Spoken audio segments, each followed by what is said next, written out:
victory at Hastings did not automatically make William King of England. He had No. to force the Londoners into submission first. Uh, well, in order to achieve this, the Norman tactics, and once again, please correct me if I'm wrong, I think were very similar to those he employed in Maine a few years earlier. Um, Instead of a direct assault, he opted for this sort of terror campaign. How come the English chose not to rally behind Edgar Atheling at this point? Was it too late to do this?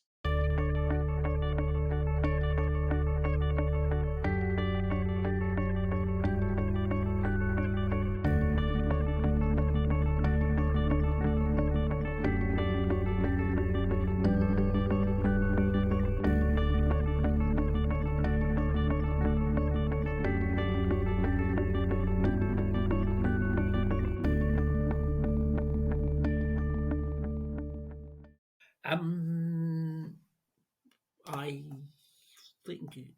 I would probably think it was too late.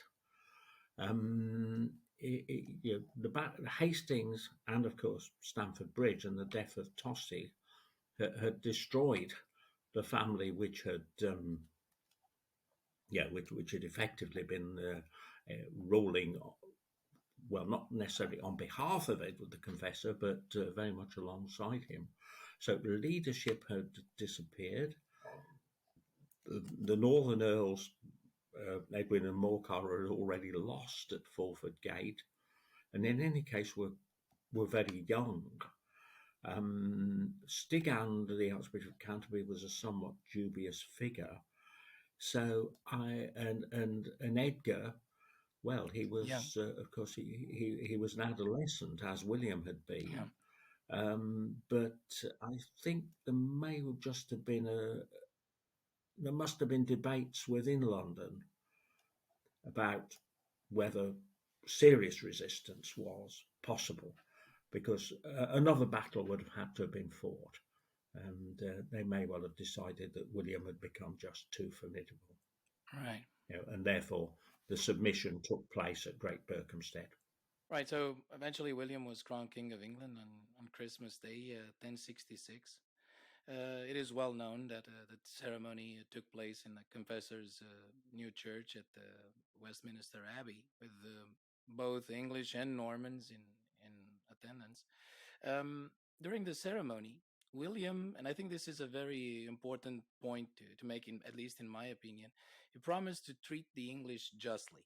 And then a bit later, the service involved asking those in attendance whether or not they would accept the rule of the new king, a question which obviously had to be put twice in English and then in French. Well, the answer was obviously in the affirmative, but the Norman guards, according to William of Poitiers, misinterpreted the reaction of the English speaking people, and they responded by setting fire to the nearby houses. Do you consider that William kept his word to treat the English justly? That would be the first part of the question. And then, in what concerns this reaction from the guards, did they really feel that the king was in danger?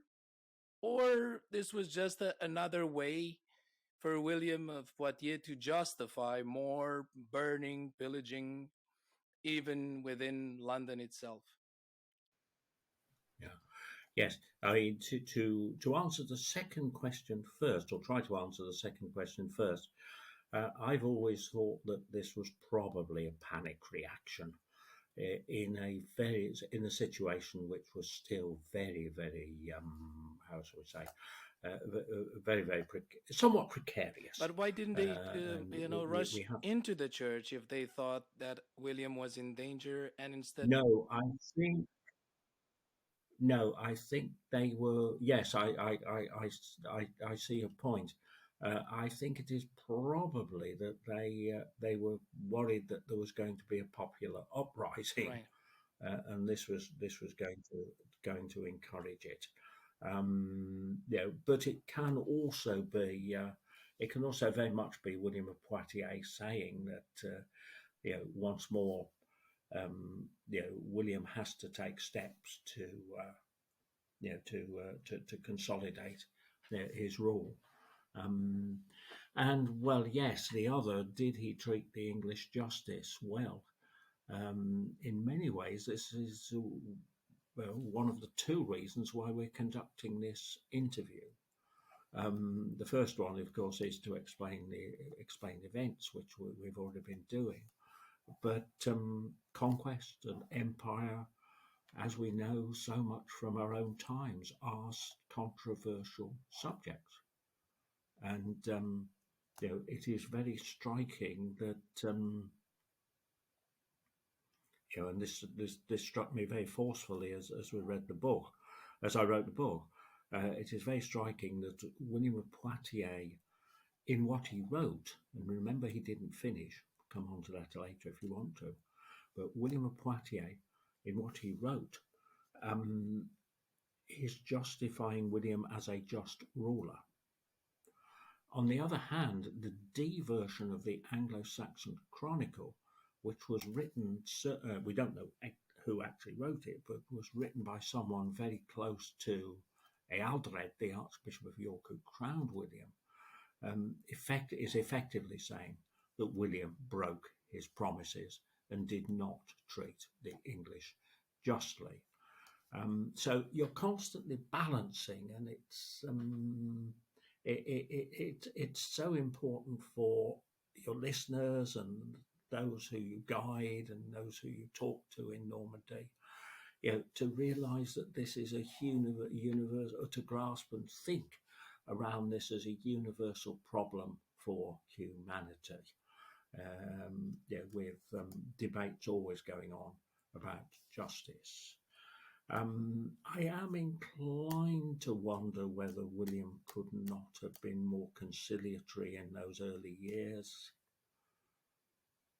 But at the same time, he in the end has only taken control of, well, effectively the southeast, Kent, Sussex, into Wessex, because Edith has submitted, and London, and as far as he was aware, nothing further north.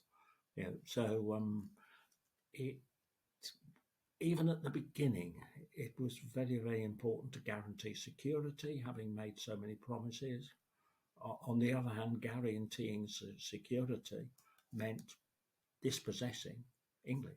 Yeah, you somehow anticipated my next question, because I wanted to ask you, how did William actually manage to impose his rule in the first years? Was it enough to build castles? Was it enough to give land to some of his loyal companions?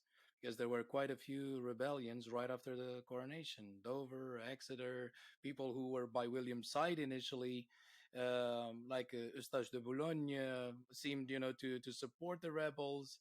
So there are quite a few influential people, even in England, who were unhappy with the status quo after Hastings. And sure, one can argue that it was normal for Gertha, for example, Harold's mother, to be unhappy. She lost her sons, but there were others like the earls in the north, Edwin, Morcar, Edgar Atheling. So um, how did he manage really to impose his rule in the initial stage of his rule in the first few years prior to the harrying of the north?